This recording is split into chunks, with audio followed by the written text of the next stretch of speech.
Good evening, this is your Financial Week. I'm Dwayne Burbick. 6 months after its Lake Spen warehouse was ravaged by a devastating fire, the Wisynco Group today reopened a brand new facility. The new expanded plant has allowed the company to add several new jobs. Dashan Hendricks reports. Like the proverbial phoenix, Wisynco has risen from the ashes. Its warehouse at Lake Spencer and Catherine, gutted by fire last May, is now rebuilt. This is an event that has transpired over a year. The despair and anguish which followed the fire which engulfed this building and all the goods and equipment in it some 16 months ago have now given way to a brand new and bigger facility. A ribbon-cutting ceremony on Friday signaled the official opening of the facility, now called the Sama Food Distribution Center. The entire cost financed from our insurance proceeds and new loans from our bankers, National Commercial Bank, a great partner of Wisynco, came to about 12 million US. A massive job, and it's continuing. The warehouse is now bigger by a third at 360,000 square feet, has a new fire prevention system and general improvements. It's a much more efficient layout, much more flexible workstations to encourage movement for our team.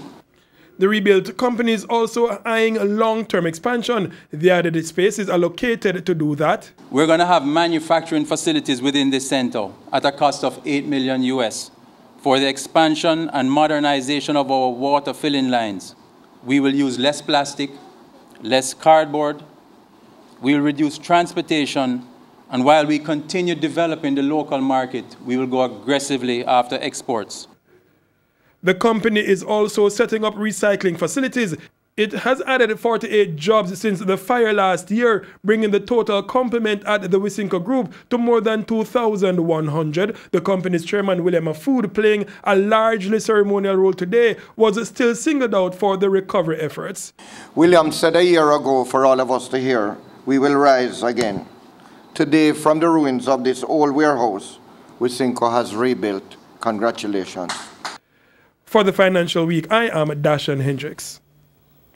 Consumer prices rose by 0.3% in August, influenced mainly by higher costs for books and food. The price increases in August pushed the overall rate for the year to 4.4%. Oil prices ended flat on Friday but gained roughly 5% for the week. Oil ended down less than 1% at $49.89 in trading today.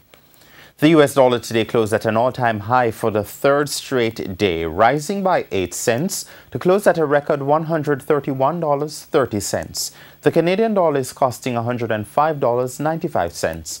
The pound sterling costs $174.09, while the euro is going for $159.57. Strong declines in the price of financial stocks, Scotia Group and NCB Financial Group led the JC Market Index down more than 9,233 points, while the Junior Market Index lost 17. The stocks ending higher today included Berger Paints, Carb Cement, General Accident, the JMB Group, Pan Jam, the Sagicor Group and Supreme Ventures. Among the losers were Siboney Group, Iron Rock Insurance, Knutsford Express, Main Event Entertainment, the NCB Financial Group, Radiant Jamaica, the Scotia Group, and T-Tech. And that's your Financial Week. I'm Dwayne Burbick. Have a great weekend.